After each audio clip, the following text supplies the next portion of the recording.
بلکہ کہنے لگے کہ ہم نے اپنے باپ دادا کو ایک طریقے پر پایا ہے اور ہم انہی کے قدم بقدم چل رہے ہیں،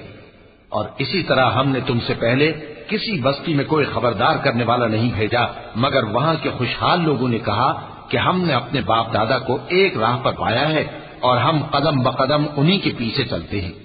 پیغمبر نے کہا، اگرچہ میں تمہارے پاس ایسا دین لایا ہوں کہ جس رستے پر تم نے اپنے باپ دادا کو پایا وہ اس سے کہیں زیادہ سیدھا رستہ دکھاتا ہو، تو کہنے لگے کہ جو دین تم دے کر بھیجے گئے ہو ہم اس کو نہیں ماننے کے۔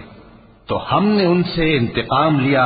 سو دیکھ لو کہ جھٹلانے والوں کا انجام کیسا ہوا۔ اور جب ابراہیم نے اپنے باپ اور اپنی قوم سے کہا کہ جن چیزوں کو تم پوچھتے ہو میں ان سے بیزار ہوں، ہاں جس نے مجھ کو پیدا کیا وہی مجھے سیدھے رستے پر لے چلے گا، اور یہی بات وہ اپنے بعد اپنی اولاد میں چھوڑ گئے تاکہ وہ اللہ کی طرف رجوع رہیں۔ بات یہ ہے کہ میں ان کفار کو اور ان کے باپ دادا کو مال و متاع دیتا رہا یہاں تک کہ ان کے پاس حق اور صاف صاف بیان کرنے والا پیغمبر آ پہنچا، اور جب ان کے پاس حق یعنی قرآن آیا تو کہنے لگے کہ یہ تو جادو ہے اور ہم اس کو نہیں ماننے کے، اور یہ بھی کہنے لگے کہ یہ قرآن ان دونوں بستیوں یعنی مکہ اور طائف میں سے کسی بڑے آدمی پر کیوں نازل نہ کیا گیا۔